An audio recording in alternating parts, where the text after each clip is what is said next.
Hello students, तो आप लोगों ने देखा था अभी तक पार्ट 2 तक कि फ्रांस का कॉन्स्टिट्यूशन बनके तैयार हो गया 1791 में।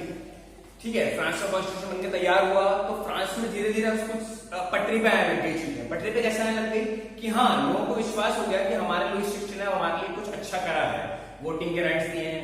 अभी उनको ये पता नहीं है कि वो सिर्फ आपने पढ़ा एक्टिव पैसिव सिटीजन्स, कि सिर्फ पैसिव सिटीजन्स को मिले हैं, सॉरी सिर्फ एक्टिव सिटीजन्स को मिले हैं, वो भी फिर इनकम के तौर पे कि 3 दिन की वेज, ये तो उनमें थी वोट देने में। और हाई ब्रैकेट और टैक्स पेयर वाला था सिस्टम जो आपको इलेक्शन के लिए नॉमिनेट करेगा, इलेक्ट करेगा।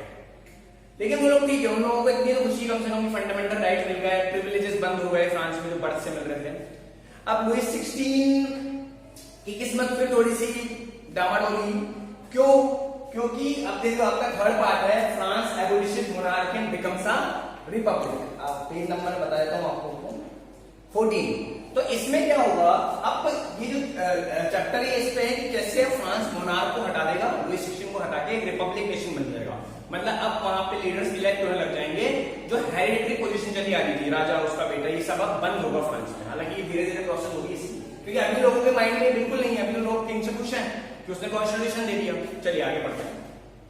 तो अब फ्रांस धीरे धीरे पाथ ऑफ डेवलपमेंट पे, France is on the path of development. France एक ऐसे पाथ पे जा रहा है कि हाँ धीरे धीरे डेवलपमेंट की तरफ जा रहा है, लोग राजा से खुश हैं, ये बहुत बड़ी बात है। ठीक है, अब क्या होता है जब कोई नेशन डेवलपमेंट की तरफ जाता है तो उसके आसपास के नेशन, नेबरिंग कंट्री, जैसे इंडिया की नेबरिंग पाकिस्तान, चाइना, ये सब वरीड हुए कि यार ये तो फ्रांस को बहुत तेजी से डेवलप कर रहा है। तो इसकी नेबरिंग कंट्री थी ऑस्ट्रिया और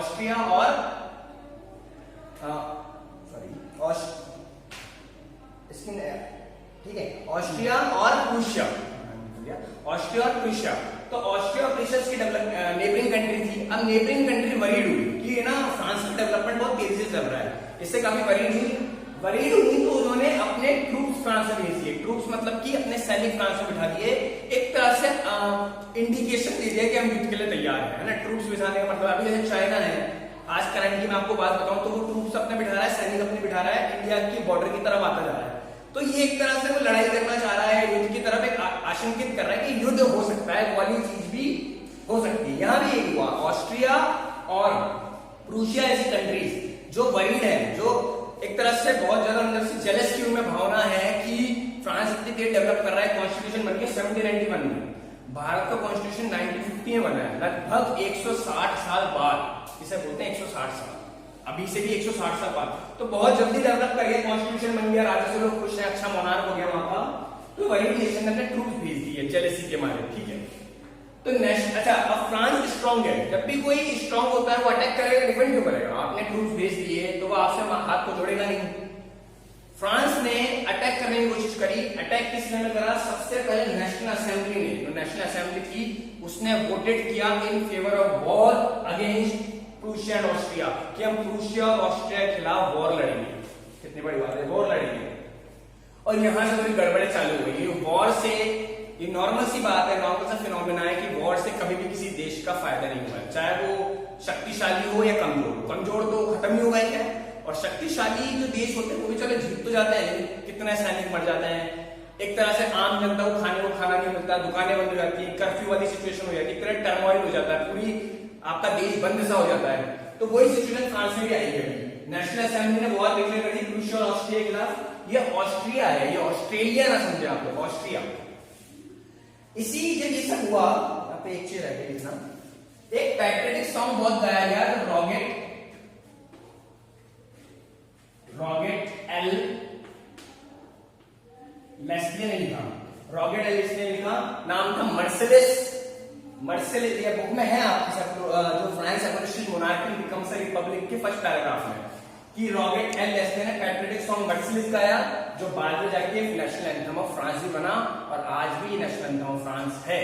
तो इस सॉन्ग को गाया। इस सॉन्ग में देखिए क्या होता है, पैट्रियटिक, अब आपको देशभक्ति की भावना लानी पड़ेगी लोगों में, क्योंकि लोगों को अपने घरों से ले आके बैटलफील्ड में ले आना, उनके हाथ में हथियार पकड़ाने हैं ताकि वो दुश्मन देश पे अटैक कर सके। तो कुछ तो उनमें नेशनलिज्म आपको जगाना पड़ेगा, राष्ट्रवाद की भावना लानी पड़ेगी, आपके देश के प्रति प्यार लाना पड़ेगा।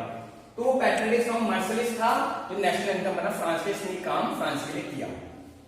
अब आगे हम पढ़ेंगे कैसे फ्रांस, ये युद्ध की वजह से इकोनॉमिक कंडीशन बिगड़े फ्रांस के, ये तो आगे बात है, आप इसे नोट जरूर कर लें।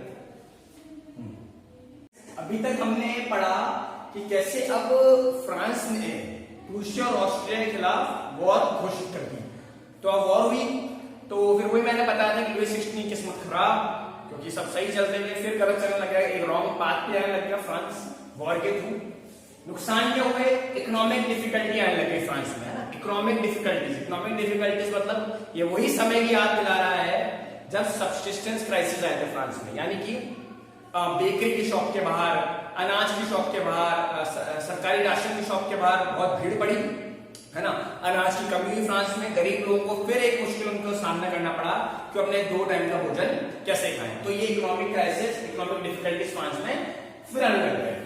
अच्छा, फिर क्या होता है, देखिए आप जब तक खुश चल रहे हैं, ठीक है, उसने कॉन्स्टिट्यूशन बनाया, अभी भी कॉन्स्टिट्यूशन से सब खुश नहीं थे क्योंकि सबको वोटिंग राइट्स नहीं मिले थे, लेकिन आपने एक सेक्शन को तो खुश कर दिया, जो अमीर था, जो 3 दिन की वेज दे पाता था, जो high bracket of tax payer में आता था, वो तो खुश है, क्योंकि उनको क्या है कि वो तो अब वोट भी दे सकते हैं और चुनाव भी लड़ सकते हैं।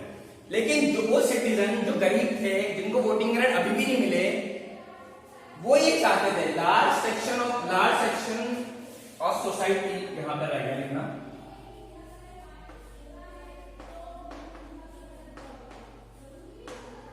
लार्ज सेक्शन ऑफ सोसाइटी अभी भी ये चाहता है कि रेवोल्यूशन, लुई 16 के खिलाफ रेवोल्यूशन को आगे रखा जाए, जारी रखा जाए, क्योंकि जो उसका कॉन्स्टिट्यूशन था वो सिर्फ रिचर सेक्शन को, अमीर लोगों को ही राइट देता था वोटिंग के भी प्लस चुनाव लड़ने के भी। तो इस रेवोल्यूशन को और फर्दर जारी रखा जाए, ठीक है। तो इन सबके लिए कोई एक ग्रुप बनेगा जहां पे बैठक होंगी, वहां पे डिस्कशन होंगे पॉलिसीज के बारे में, उसके खिलाफ आवाज उठाई जाएगी। तो बहुत सारे पॉलिटिकल क्लब फ्रांस में उस टाइम बने, पॉलिटिकल क्लब जहां पे राजनीति का एक मंच सा बन गया, ठीक है। तो एक बहुत इंपॉर्टेंट क्लब उसमें बना, सेंट जैकोबिन क्लब। क्या नाम था? Saint Jacobin club. Saint Jacob एक चर्च के फादर थे, उनके नाम पे रखा गया सेंट जैकोबिन क्लब। इनमें कौन लोग थे?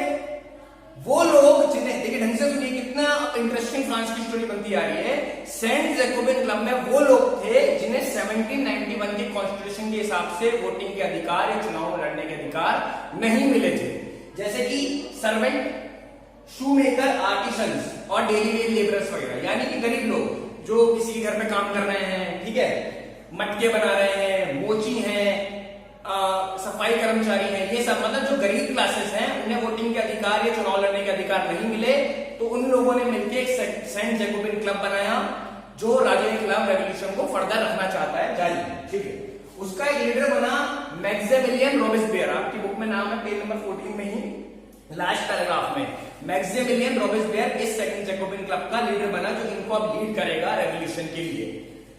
ये सब लेस प्रॉस्परस सेक्शन सोसाइटी आते थे, वो सेक्शन सोसाइटी का वो सेक्शन जो कम पढ़ा लिखा है, गरीब है, वहां से ये लोग आते थे, क्योंकि इन्हें वोटिंग राइट नहीं मिले। जिन्हें मिल गए, रिचर सेक्शन के थे, वो अब इसमें शामिल नहीं हुए। आप ये बात बिल्कुल ध्यान रखिए, थर्ड स्टेट वाले पूरे नहीं आए इसमें। देखिए थर्ड स्टेट में बिजनेसमैन थे, लॉयर थे, उन्हें वोटिंग राइट मिल गए, वो क्यों आएंगे? तो ये वो लोग आए जिन्हें वोटिंग राइट अभी भी नहीं मिले, तो इन्हें अब सेंट जैकोबिन क्लब बनाया, मैक्सिमिलियन रॉबिस्पियर लीडर बना, और अब ये अपनी पॉलिसीज को डिस्कस करेंगे और अब स्टेप्स लेंगे राजा के खिलाफ और क्या किया जा सकता है। तो सेंट जैकोबिन क्लब बना। अभी मैं बताऊंगा कि इनको अलग पहचान कैसे, इन्होंने खुद ने अपनी अलग पहचान कैसे बनाई, आप इसको नोट कर लें।